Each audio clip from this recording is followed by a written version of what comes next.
Muy buenas noches. Les damos la más cordial bienvenida al Foro Expresarte de Librerías Gandhi. Los invitamos a seguirnos en nuestras redes sociales @eventos-gandhi para enterarse de más eventos, presentaciones de libros, conciertos y obras de teatro. Estamos por iniciar transmisión. Hola, hola. Buenas tardes, pues a nombre de Ashendik, bajo el sello H2 Mundos. Es una alegría estar aquí y repetir, porque hace dos años ya.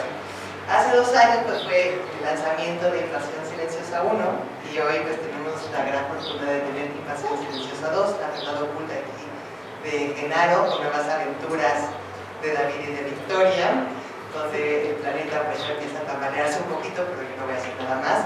Salvo agradecer también a Oscar y a Miguel que nos acompañan, dos fanáticos amantes de la ciencia ficción, para tener yo creo que una charla deliciosa respecto en torno al género y en torno por supuesto a la escritura y a la novela de Genaro. Agradecer a Gandhi que siempre nos recibe con los brazos abiertos y eso es muy bonito, así que ya es casi como una casa. Y nada, pues yo espero que disfruten, gracias por estar aquí y disfruten mucho la charla. Gracias, Mafer. Gracias, Genaro, por la invitación. Gracias también a ustedes por su tiempo. Apreciamos mucho que nos estén acompañando.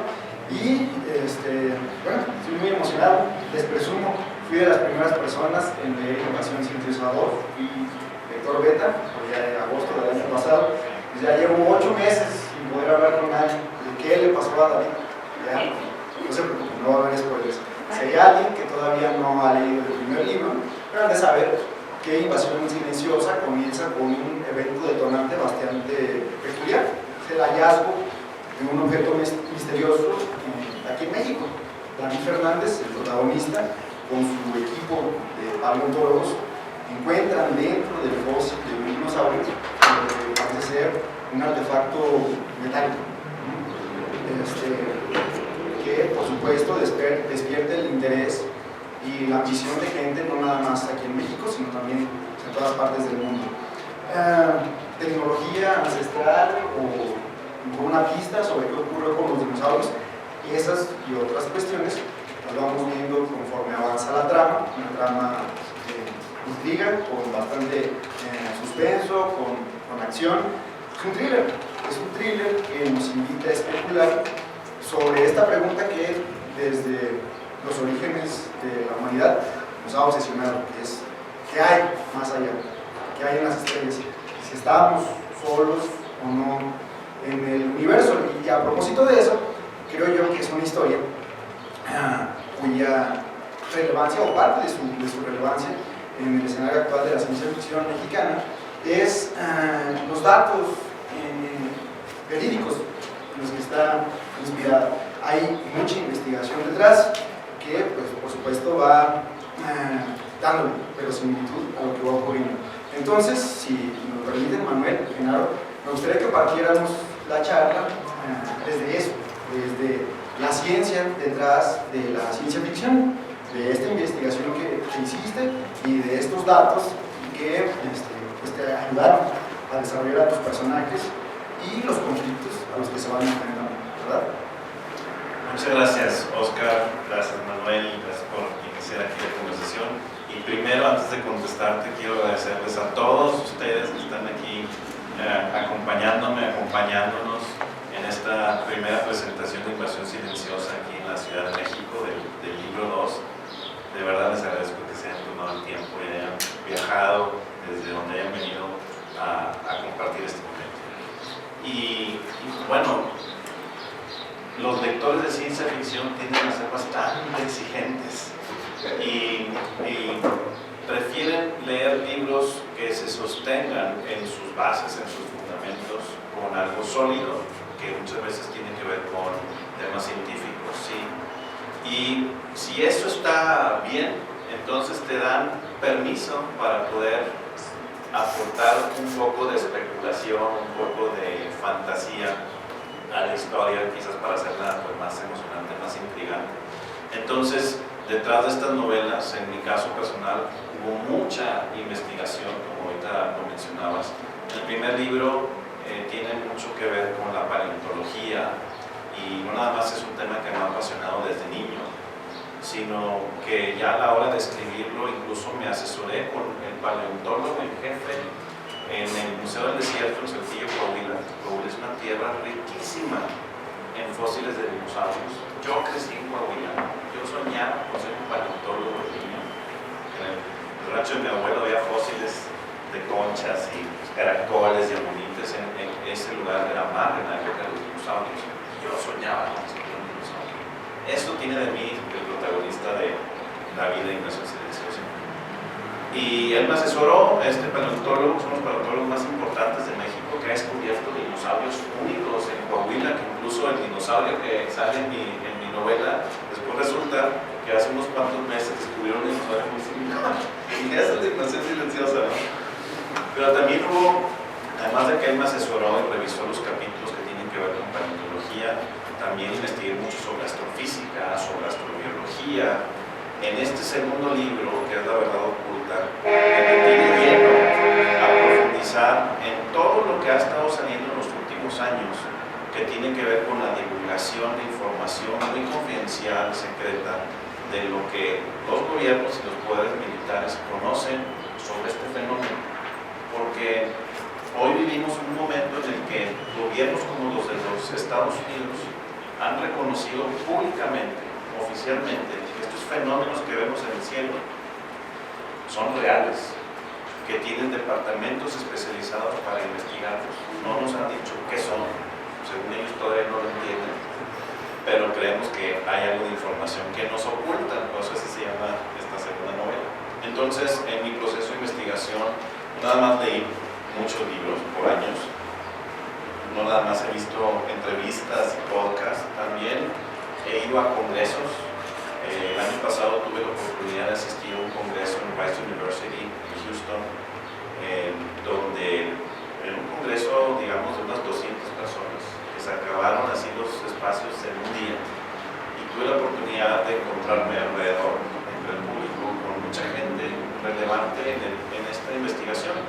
Eran conferencias de académicos, de científicos, de estudiosos de religión, antropólogos, exmilitares, periodistas, escritores, que están compartiendo cómo acercarse a la investigación de este fenómeno desde un punto de vista imparcial, sin lejos de ridiculizaciones, pero tomándolo en serio, cómo investigar. Entonces me tocó no nada más ver las conferencias, sino incluso conversar con algunos de ellos, y ya como fan hasta tomando fotos. pero esta investigación me ha enriquecido mucho el lenguaje y la narrativa de la novela, con terminologías, con nombres, con departamentos, con puestos militares, y por eso es que se siente muy real, porque esta historia está situada en la época actual, y además de que yo en lo personal tengo una trayectoria profesional en el mundo de la tecnología, más de 30 años de estar trabajando en telecomunicaciones y tecnologías de información, pues tengo mucha sensibilidad para todo lo que es el contexto de la tecnología digital y cómo nos ha influenciado y cambiado nuestra experiencia humana, ¿no? Entonces, sí hay mucho en dónde puede soportarse esta historia, pero en esta segunda parte, que se llama La verdad oculta, ahora sí me doy rienda suelta, ya con la especulación y con la fantasía, y de imaginar y poder plasmar lo que he soñado desde niño, ¿verdad? Desde niño he estado influenciado por las películas, casi en los 70s y los 80s, con Star Wars y con E.T., con Encuentros Cercanos. Siempre imaginé estas cosas, y ahora pues me di gusto. Yo creo que a los que les encantan estos temas, pues van a ver que no nada más es así por encimita, que me voy hasta el fondo. Y sí te vas hasta el fondo, nos abres toda una galaxia diferente con esa parte humana, tan real como la relación que se está dando entre David y Victoria, con todo lo que, como bien lo dices, ya no es ficción el Área 54, ya no es ficción nada, como bien decía en su época Pedro Ferriz, un mundo nos vigila, y actualmente, que tuviste, platicamos también de eso ahorita, la fortuna de estar con uno de los investigadores número 1 en México de los ovnis que ya nos ha traído, no sé si viste, o te presentó la esfera que trajo. Entonces, pues cada vez la ficción se va juntando más con la realidad. Como dices, Star Wars, Flash Gordon, etcétera, etcétera. Todos esos, pues digo, México con las pirámides, no nada más los desiertos, ¿sabes? Las pirámides también son un centro que todo vienen a México, pues no nada más a llenarse de energía, sino a ver todas esas constelaciones y objetos que pasan, porque ya no nada más son los platillos voladores, como decía, también son, como ahorita lo tiene Maussan, la esfera, ¿no? Entonces, pues cuéntanos un poquito también de eso, porque ya aparte, ya se nos está acercando hasta la inteligencia artificial, que va a llegar un momento en que no sabremos si estamos en la Matrix o no. Es que muchos lectores me han dicho, es que estoy leyendo el libro, pero luego veo las noticias y está sucediendo lo mismo. Y pareciera que David va a encontrar el artefacto mañana mismo, ¿no? Y yo creo que eso es lo que enriquece la lectura, porque está situada en nuestro contexto actual. Y pues hoy estamos viviendo estos momentos en donde la tecnología nos ha dado tanto poder, tanta capacidad, que ahora pues vivimos en un 2026 donde la inteligencia artificial es tan poderosa, tan avanzada, que hoy nos cuesta trabajo distinguir, por ejemplo, una imagen falsa de una imagen verdadera. Antes de esa inteligencia artificial, y ahora no das crédito de lo realista que es. Pero no nada más es con las imágenes de artistas o así, no. Las noticias, muchas son falsas y nos las creemos completitas. Muchas de las noticias que vemos están ya hechas por inteligencia artificial, y no nada más ahorita en temas creativos también, pero a mí me llama mucho la atención, y que es de lo que trato de explorar en esta novela, de cómo hoy la inteligencia artificial incluso está cada vez tomando más dominio de nuestras vidas. Es decir, hoy mis hijos me dicen, es que antes de tomar una decisión, primero pregunto a ChatGPT a ver qué me dice. Y eso es súper profundo, porque hoy personas como ustedes y nosotros les estamos preguntando primero a una inteligencia artificial antes de decidir, no nada más algo del trabajo para facilitarlo, no, algo de mi vida, algo a veces de salud o algo emocional. Entonces yo me pongo a pensar qué está pasando en este momento, qué va a pasar con nosotros como seres humanos, con estas inteligencias artificiales que son inteligencias no humanas, que están empezando a decidir cada vez más cosas por nosotros. Entonces, ¿qué va a pasar con los niños que están creciendo con estas inteligencias artificiales y que por el temor, pues todos hemos pasado por la niñez y la adolescencia, y el temor al rechazo, a la crítica, al pertenecer a algún grupo, a que me voltee a ver a la otra persona? Muchos niños hoy están sintiéndose más cómodos hablando con una inteligencia artificial que siempre está ahí escuchando, que siempre te dice que sea todo, un ambiente controlado, entre comillas seguro. ¿Qué va a pasar cuando sean adolescentes o cuando sean adultos y que no sepan cómo interactuar con otro ser humano, porque se sienten más cómodos acá? Entonces, estas preocupaciones salieron mucho en mí a la hora de escribir esta novela, y empecé a pensar qué va a pasar con nosotros en 10 años, en 20 años. ¿Qué pasa si dejamos de ser humanos? Porque la creatividad es parte de lo que nos define como humanos. La experiencia humana, esta interacción que estamos teniendo en persona, en 20 años quizás todo va a ser, ahorita lo decimos muy alegres por Zoom, pero quizás todo va a ser falso. No estamos hablando con nadie humano. Entonces yo exploro esto de cómo civilizaciones incluso más avanzadas que nosotros, que ya han caminado por estos momentos en sus vidas, y cómo pudiera pensar o en qué lugar estaría una civilización que a lo mejor tiene millones de años de existir.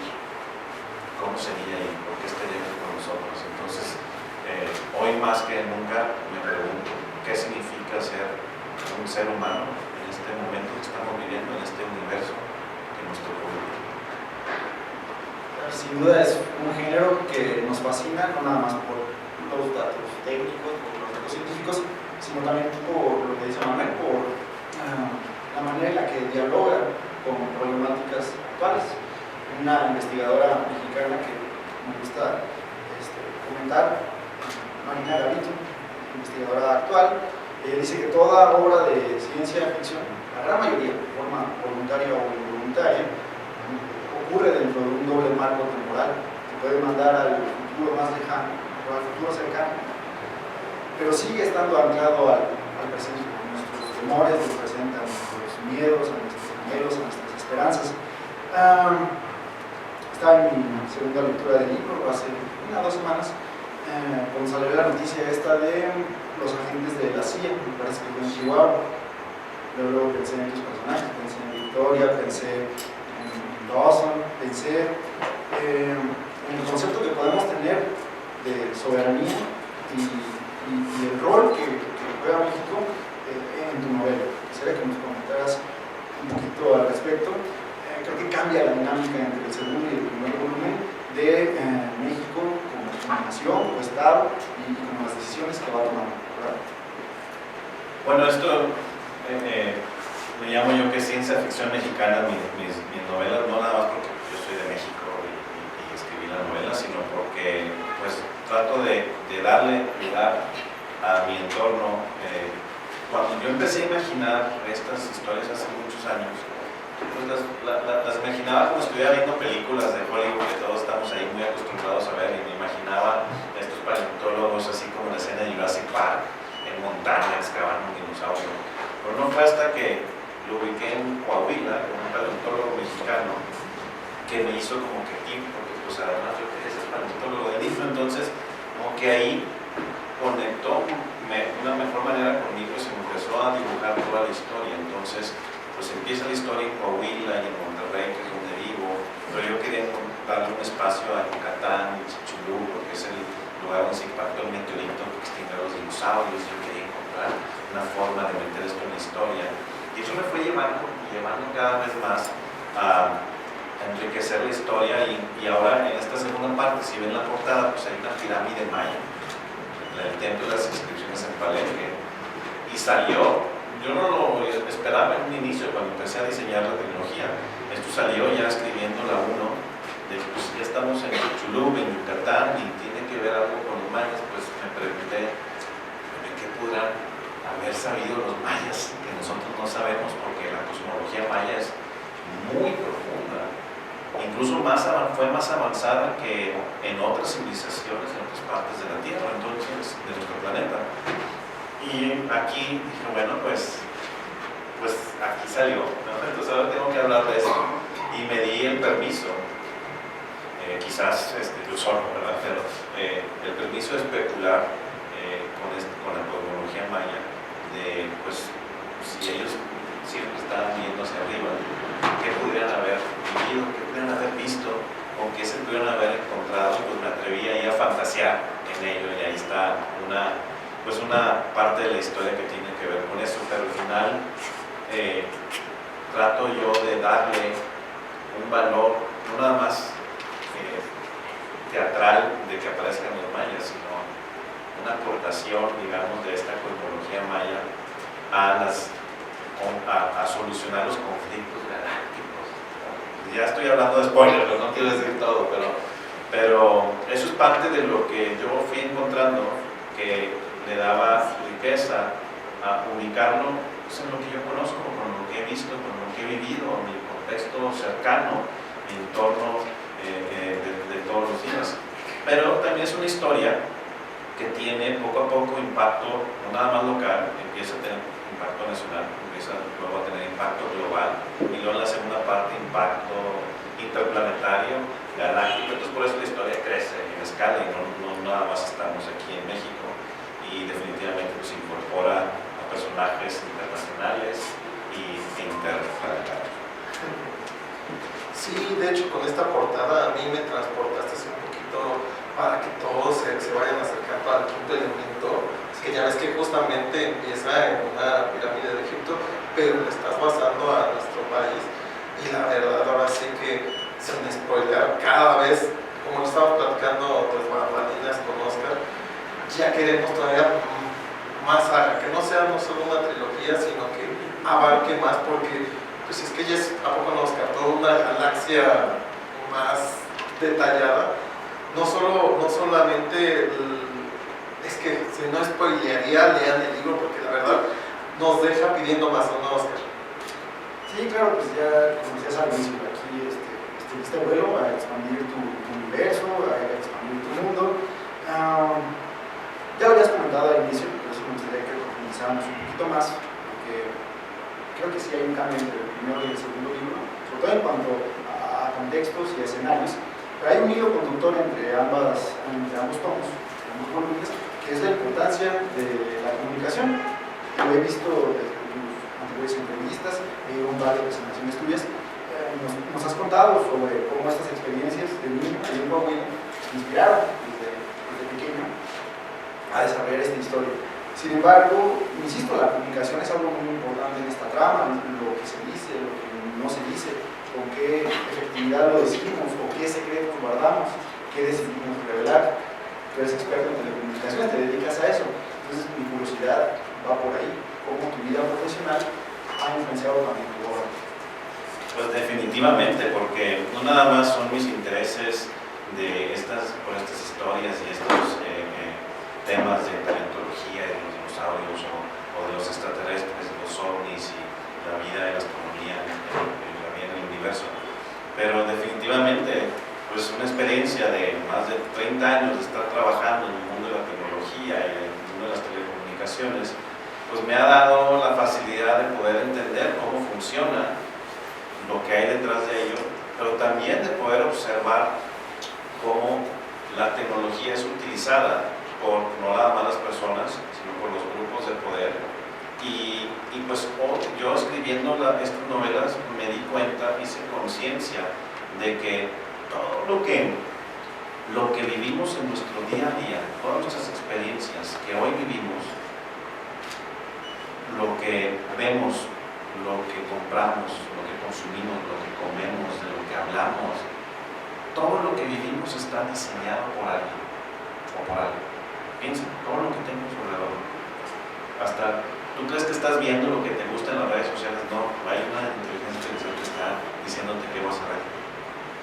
Entonces, ¿dónde queda dónde quedan las experiencias genuinas, verdaderamente humanas? Cada vez nos quedan menos.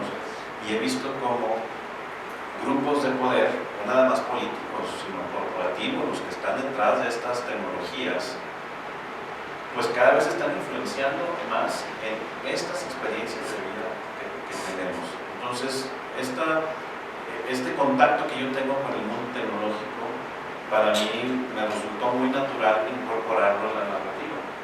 Y por eso, Invasión Silenciosa, sobre todo en la primera parte, tiene mucho que ver con el juego de la información y la desinformación, la verdad, la falsedad. Porque hoy vemos a gente con toda la autoridad que están diciendo mentiras y nos las creemos. O incluso aceptamos que nos las digan las mentiras, ok, dale. Y las compramos o nos las aguantamos, ¿no?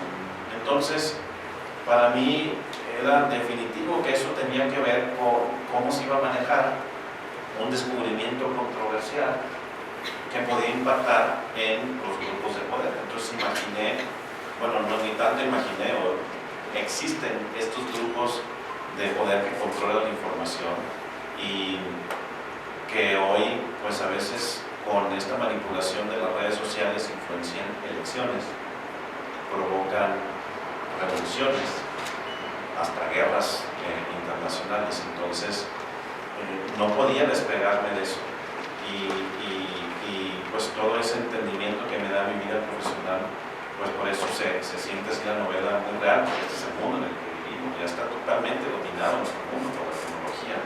Entonces cuando escuchamos que algunos escritores dicen, escriben sobre lo que sabes, yo pensaba, bueno, pues, y en ciencia ficción, pues quién realmente sabe de otras civilizaciones, ¿verdad? Pero bueno, yo creo que aquí es donde, de lo que yo tengo como experiencia personal y profesional, pues salió en la novela muy fácil, claro, porque pues, lo domino, ¿no? Y es parte de ese, como dices, ese hilo conductor. Para mí es esto de la guerra en contra de la verdad, algo muy actual que estamos viviendo y que lo que estamos fijando. Esto de los que sí puede que existan los hombres de negro y tengan razón, como en la película que los celulares, los microondas los crearon, y como lo dice Maussan, ya están aquí entre nosotros, lo estamos viviendo junto con ellos. ¿Tú crees que sí vaya a haber, como en la ciencia ficción y como lo viste, esa guerra de dos mundos y que nos estás expandiendo? Pues mira, hay espacio para la imaginación, claro, pero también es real lo que platicamos hace unos minutos, que vivimos en un mundo donde los gobiernos de ciertos países ya están divulgando esta información, ¿verdad? Ya están reconociendo y estamos viendo evidencias de videos, de instrumentos militares, de radares, de sistemas que nos muestran, ¿verdad?, estos objetos que se mueven o tienen comportamientos que en las tecnologías que nosotros conocemos comúnmente son hasta ahorita imposibles. Entonces, eso es real hoy en día. Ahora, venimos de muchas décadas de que además de que existe lo que es real, existe también la especulación, incluso yo diría hasta la exageración y hasta la charlatanería, ¿verdad? Entonces, yo en mi proceso de investigación, como siempre he tenido esta inclinación científica, yo busco, digamos, fuentes con un poco de mayor credibilidad. Estos científicos que se están atreviendo ahora sí a hablar, estos militares entrenados, que son pilotos, que tienen toda la experiencia de reconocer las diferentes aeronaves y que cuando ven algo realmente inexplicable lo dicen con toda la autoridad y toda la experiencia, ¿no? Entonces, esas son las fuentes que a mí realmente me llaman y que busco investigar y trato de centrarme en eso para poder, digamos, especular con fundamento, tomárnoslo, digamos, como que en serio y tratar de filtrar el ruido de lo que realmente hoy está empezando a salir, porque todos nos vamos a hacer estas preguntas. Ahorita Donald Trump sigue, hable y ordenó en divulgar expedientes que tienen que ver con esto. Entonces, pues no sabemos si en los próximos meses algo vayan a decir, pero lo que sí estoy seguro es que va a haber mucha conversación. Y para mí, la pregunta importante no es, ¿estamos solos en el universo? No. Yo estoy convencido de que la vida es abundante allá afuera, ¿no? Pero si alguien oficialmente nos dice, estas cosas sí existen y vienen de aquí o de allá, pero son reales, pues para mí las verdaderas preguntas son otras, ¿no? Es, ¿quiénes son? ¿De dónde vienen? ¿Desde cuándo están aquí? ¿Qué intereses tienen con estar aquí con nosotros? ¿Con quién han estado interactuando? ¿Desde cuándo? ¿Desde hace algunas décadas? ¿O desde hace siglos? ¿O desde hace miles de años? ¿Y qué quiere decir eso para nosotros como civilización? ¿De qué tanto han influenciado nuestro desarrollo como civilización humana? Si están aquí desde hace siglos o miles de años, no lo sé, pero yo me fui acá más exagerado y lo puse en la época de los dinosaurios. O sea, desde allá, desde entonces están aquí, ¿no?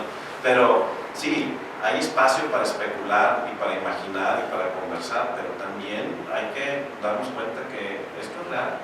O sea, que esas cosas que están en el cielo, quizás muchas son falsas o hasta son por inteligencia artificial, pero sí hay fuentes serias, fidedignas, que dicen, aquí está esto y no sabemos explicar.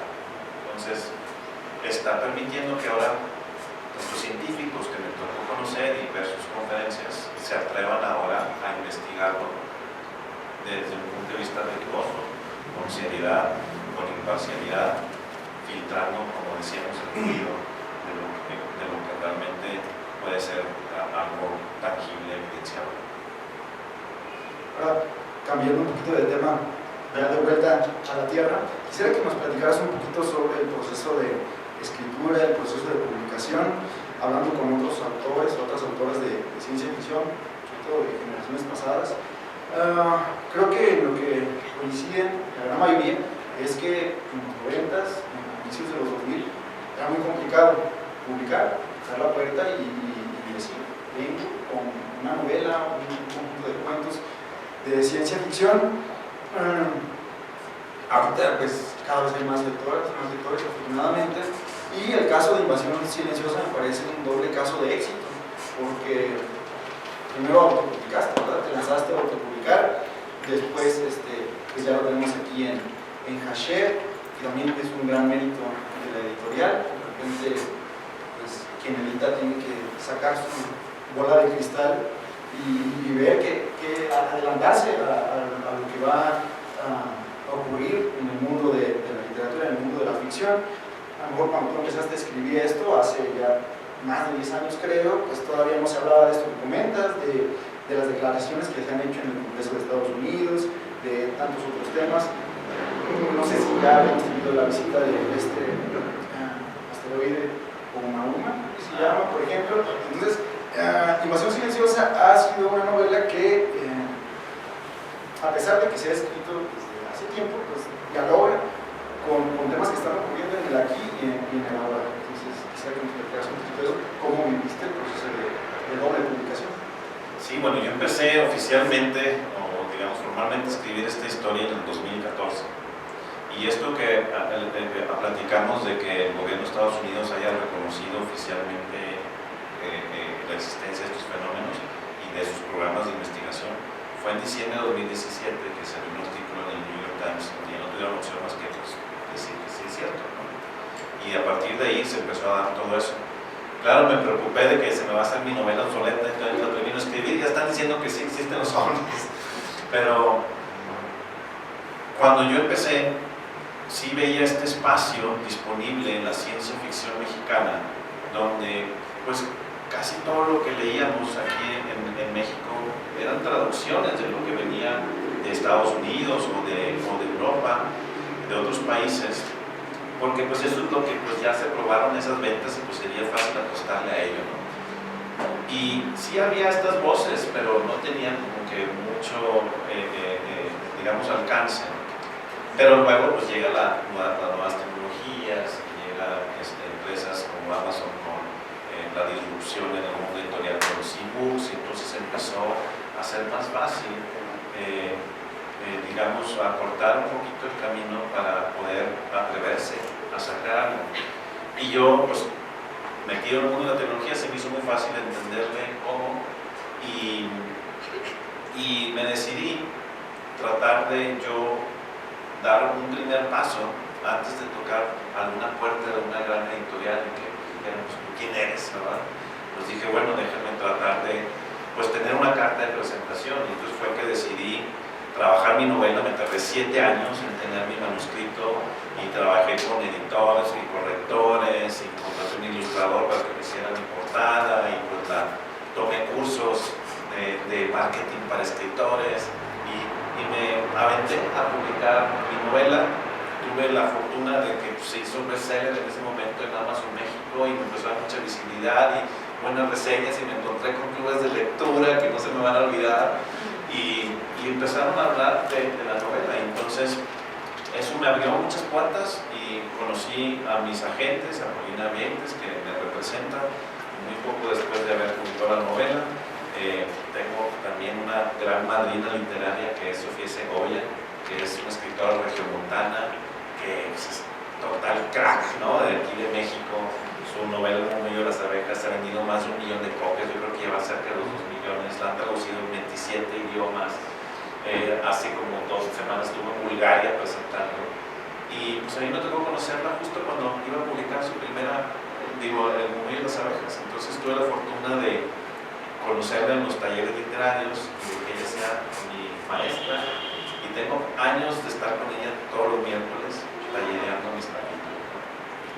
Entonces, pues así, eso me llevó a poder tener pues algo que ofrecer y algo que un poquito, ¿verdad? O sea, una primera carta de presentación, y finalmente llegué con Fernanda, que está allá atrás, en un momento bien interesante donde estaba Hachette lanzando sus sellos literarios, y este sello que se llama Otros Mundos, donde Fernanda y la editorial están apostándole a los géneros de ciencia ficción, fantasía y horror, de nuevas voces mexicanas y latinoamericanas, pues cae en el mejor lugar, en la casa perfecta para ello.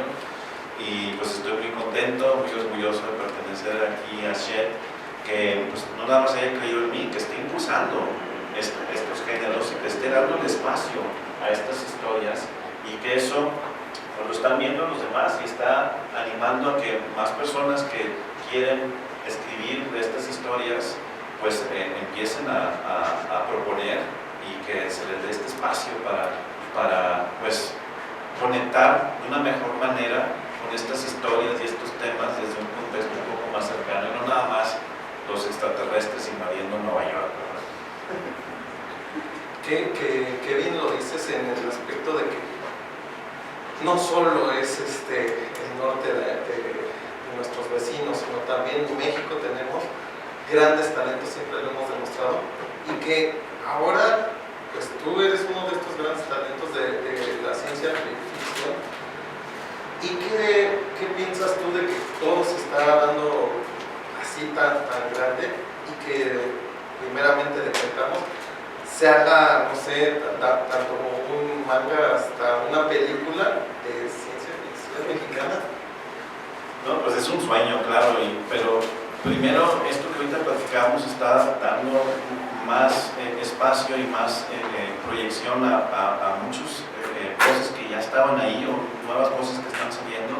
Oscar, digo, también es un autor de ciencia ficción mexicana, acaba de publicar su novela hace unos poquitos meses. Ahí me la firmaste en la Feria del Libro de Guadalajara, la leí luego en diciembre, y está fascinante. Es un tecnotrilo que se llama Nuestra Cosecha.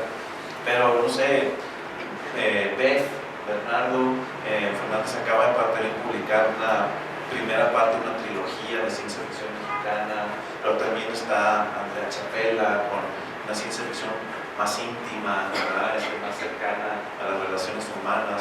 Cada vez hay más voces y más editoriales como Hachette que le están apostando a esto, para darnos ese lugar, ese espacio, y que entonces empiecen a llegar más lejos.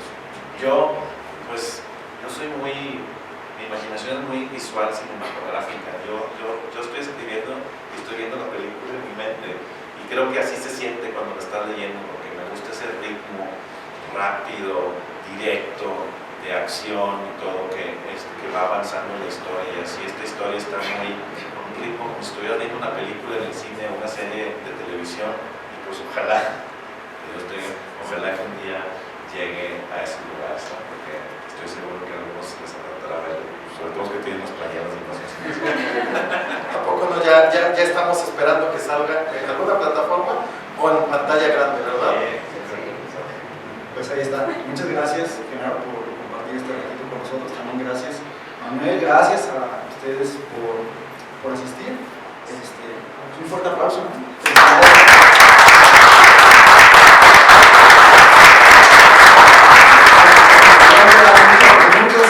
¿Qué te parece, Oscar, que si nos pasamos a que gustan hacerle alguna pregunta a Genaro sobre el segundo libro? Pues ahorita les pasan el micrófono. No sé quién tenga la primera pregunta.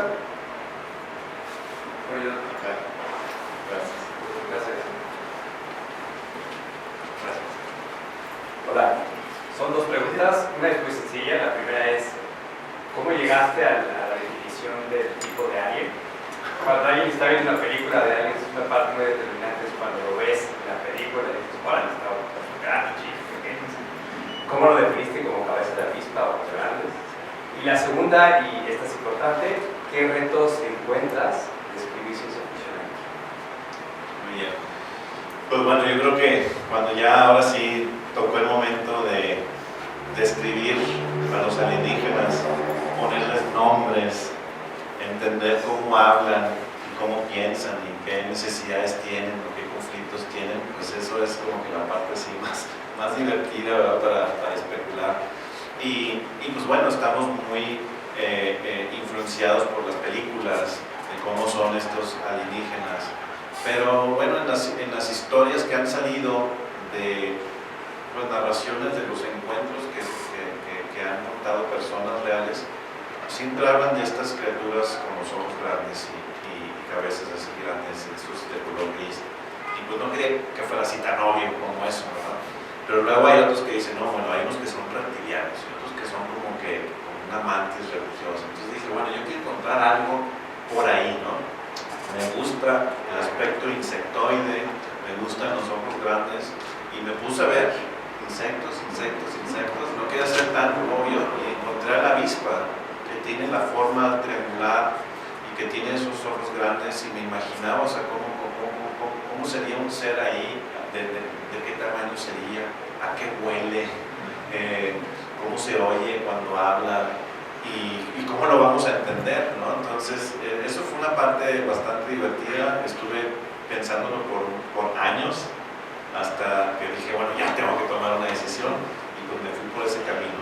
Pero luego después pues vienen más, no quiero decir tanto, pero pues vienen más, entonces pues me tengo que dar así como que un poco más de permiso y soltura para proponer cosas, pero tampoco ser así como que tan estricto, ¿no? O sea, hay que ser un poco más relajados y que la historia, pues los personajes y todo lo que sale ahí, pues contribuya a la narrativa, ¿no? Entonces, no quise hacerlo tan complicado para que la historia pudiera desenvolverse sin caer en eso de que no, es que tiene que ser científicamente así, de que una criatura jamás imaginada algún día llegará para allá. Pero bueno, y los retos, bueno, en cuanto a la ciencia ficción, ya platicábamos de esto, del temor a proponer ciencia ficción cuando había poca ciencia ficción y lo van a leer, pues si la gente nada más lee lo que viene de Estados Unidos, por ejemplo. Pero yo lo vi más bien como una oportunidad, más que un obstáculo. Para mí una oportunidad de, pues aquí hay unas mesas, unas sillas disponibles para que autores de ciencia ficción mexicana se sienten, nos sentemos y digamos, aquí está mi propuesta, ¿no? Entonces, más bien yo lo vi como que ahí están las sillas para el que quiera trabajar, que le quiera echar ganas, ahí están, tómalas, ¿no? Entonces, para mí eso fue como que el gran reto de confiar en que yo iba a escribir lo que yo quería. O sea, yo no le iba a responder a nadie porque nadie estaba esperando nada de mí y dije, yo voy a escribir de dinosaurios y extraterrestres, me vale. Y por años estuve pensando en cómo iba a contar eso, hasta que se me ocurrió esta idea del paleontólogo encontrando algo extraño en el fósil. Dije, ahí está la perfecta excusa para disparar mi historia, ¿no? Y pues yo creo que el reto más grande es personal, o sea, es darme ese permiso, creérmela, que aún y cuando llevo toda la vida ser ingeniero y trabajando, también puedo escribir algo que sea digno de leerse por miles de personas. Gracias. Genaro, Arturo Lugo, del canal de Coleccionar. ¿Qué te puedo decir, Genaro?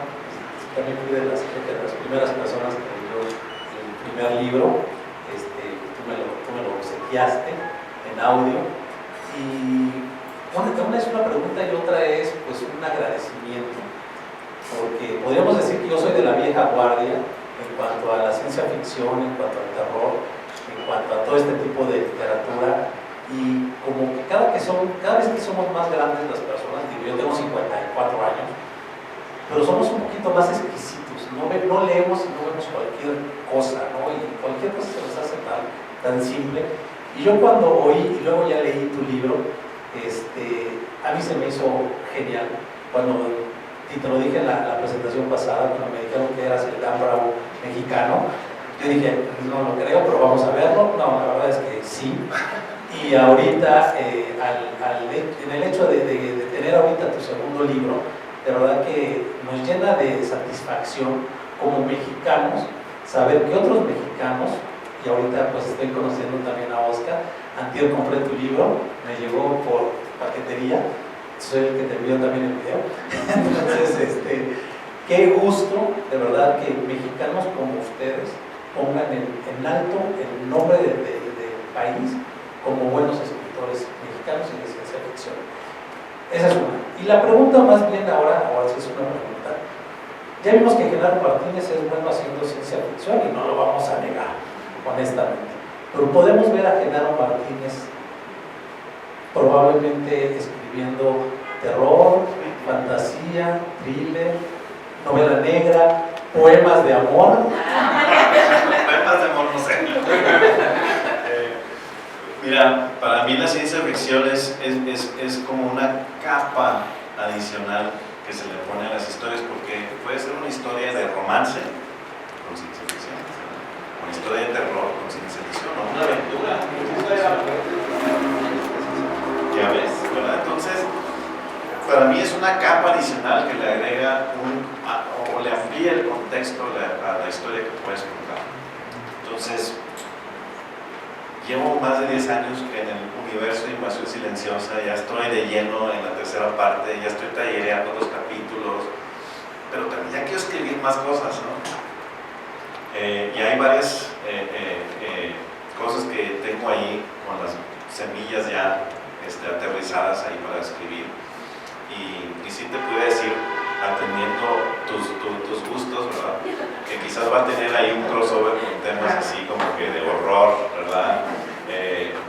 Porque en todos estos fenómenos, no nada más estamos hablando de ovnis y naves, o sea, los fenómenos de estas apariciones, cosas a lo largo de la historia, siempre han estado ahí, y a veces les llamamos duendes, o a veces les llamamos ángeles, o a veces les llamamos demonios, no sé. Entonces por ahí viene una historia en ese sentido. ¿Okay? Ya no digo más. Yo sabía, ¿verdad? Se va enterando. Sí.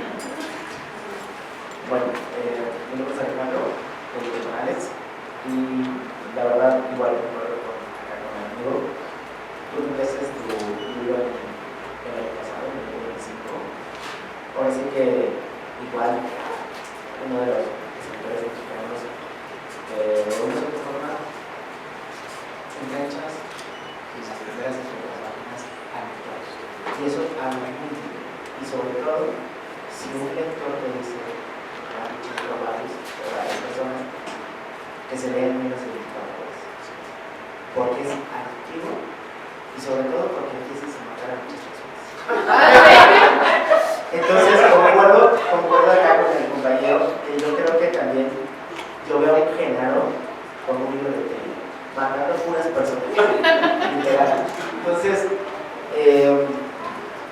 creo que tu preparación, tu trayectoria, y sobre todo que está muy constante tus capacitaciones en avance de tus capítulos, y la verdad, yo te lo dije desde la primera lectura de Invasión Silenciosa, yo veo esto como una novela larga, y lo veo también como una película.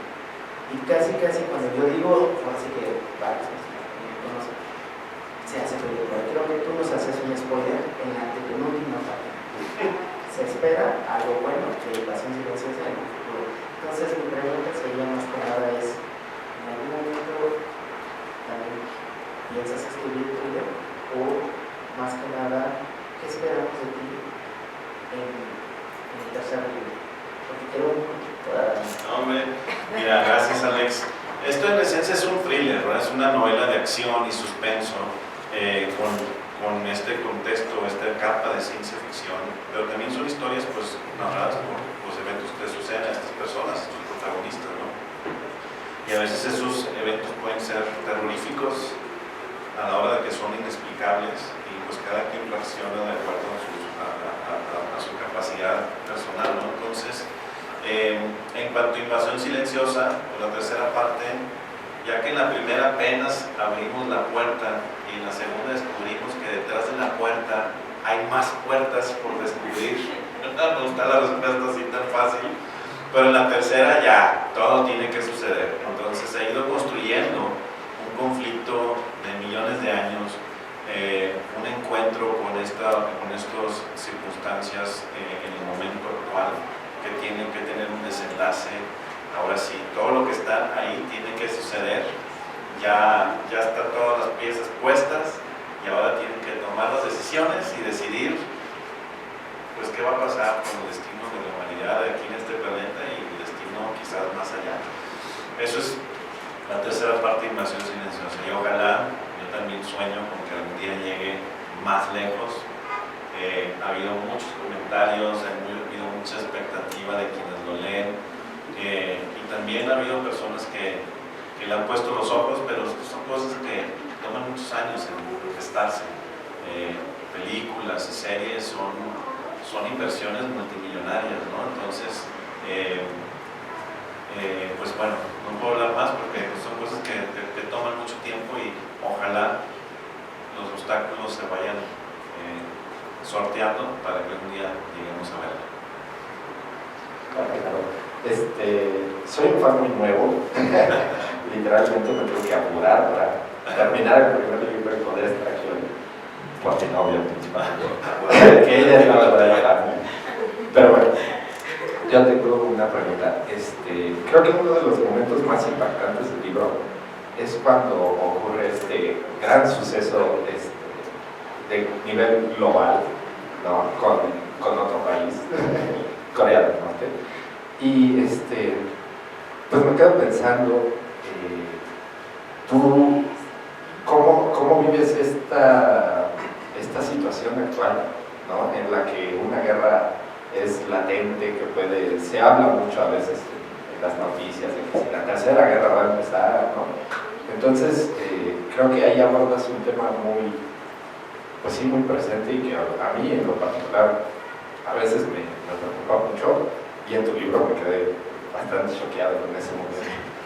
No sé si pudieras hablar un poquito más de eso, cómo fue tu proceso también. Puedo hablar mucho ahora. Claro.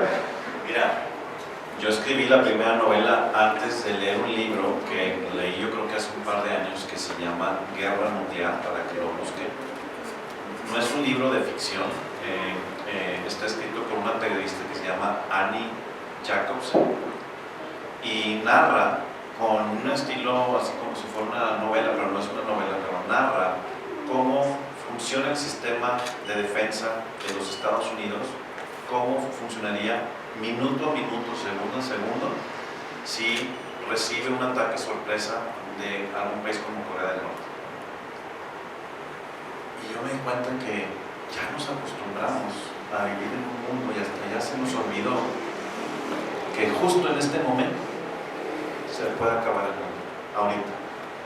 Y ni nos vamos a poder dar cuenta, ni nos vamos a alcanzar ni a correr.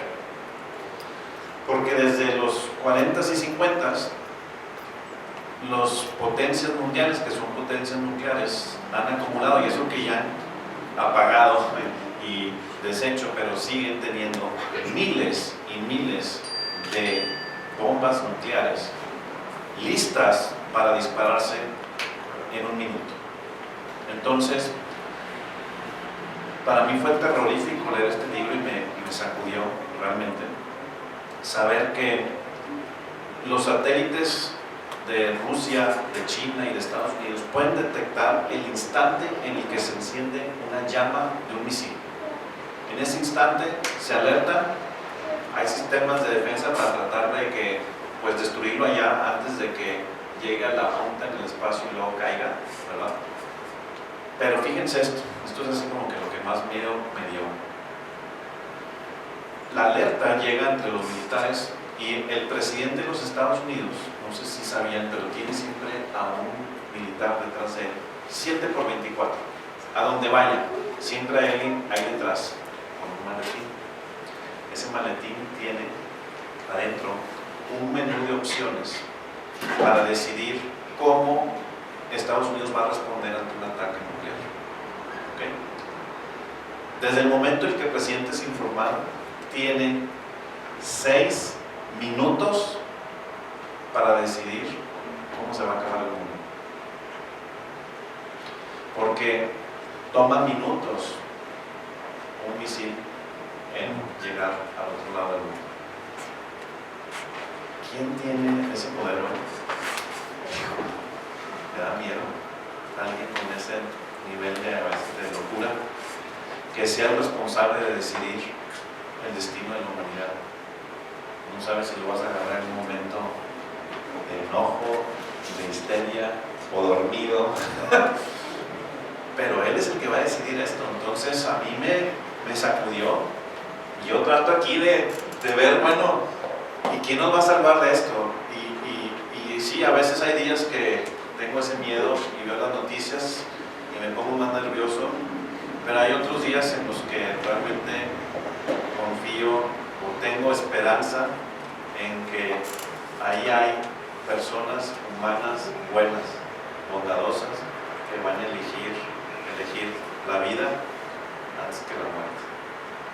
Y no lo sabemos, ha estado saliendo esta información poco a poco, de que ha habido eventos que hemos estado muy cercanos, no nada más la crisis de los misiles en Cuba, allá con John F. Kennedy, ha habido fallas en los sistemas de defensa, en donde de repente les dicen las computadoras que nos están atacando y hay que aplanar el botón, eso de los 6 minutos, y alguien tuvo así la fortaleza de decir, espérame, a lo mejor está fallando esto.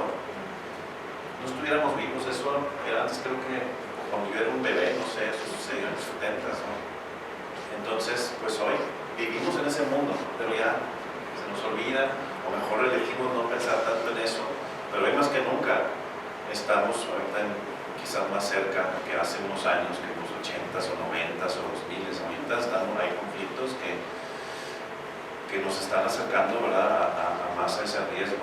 Y además del tema nuclear están las posibles pandemias autoprovocadas, ya vivimos una probadita de eso, o la inteligencia artificial, que si no le ponemos límites y controles, pues al rato nos van a hacer un lado, y no digo en el tema de Terminator ni nada, sino lo que hablamos hace rato de que las decisiones de nuestras vidas las toma una inteligencia artificial y perdamos nuestra capacidad de relacionarnos como personas humanas y prefiramos lo virtual que la experiencia genuinamente humana. Entonces, pues sí, en ese mundo vivimos, pero hay esperanza. Vamos a pasar a la última pregunta.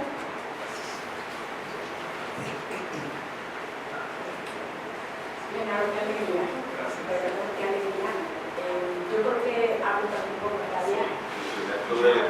Sí, nunca lo vamos a olvidar y yo creo que eso tiene un significado súper especial para nosotras. La manera en la que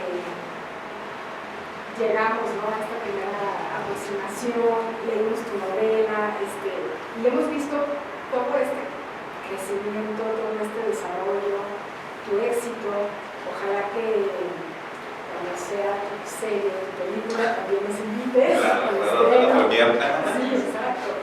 Y bueno, pues sumado a eso yo te quiero decir, ¿no? O sea, ese es yo creo que uno de los sentidos que nos da el ver el éxito de los autores a nosotras como creadoras de contenido, ¿no? Felicitarte y además, como que yo tengo esta curiosidad, cuando tú decidiste empezar a hacer tu obra, tu trilogía, ¿pensaste en un público en específico? Te lo pregunto porque recordarás cuando fui de lectura, pues la gran mayoría eran señoras, todas felices con la historia, o sea, pero de verdad así de escribir, pues sí, o sea, fue algo como muy especial con esta novela, ¿no? Que no lo sentimos como una novela juvenil, ni específicamente a lo mejor a lectores hombres, ¿no?, que quizás son los que más se acercan a este género. Entonces, me gustaría saber. Fíjate que fue para mí una gran sorpresa porque, soy muy sincero, el público era yo mismo. Cuando yo empecé a escribir, yo tenía muchas ganas de escribir de esto, y entonces como que dije, yo lo que sí hice consciente fue, a ver, es mi primera novela y quiero escribir más de una novela, ¿no? Y si es mi primera novela, yo no le debo nada a nadie, voy a escribir de dinosaurios extraterrestres, voy a encontrar una historia que me encante. Y así fue como saqué mi novela y pues no me esperaba que tantas personas de tantas edades, ¿verdad?, la lean y les guste, les emocione. Lo que aprendí más bien fue cómo platicar, cómo hablar de mi novela, que la acerque a más lectores. Eso es lo que sí aprendí. Porque cuando hablamos de ciencia ficción, pues hay como que un estereotipo de sí, los superhéroes y las naves y las explosiones.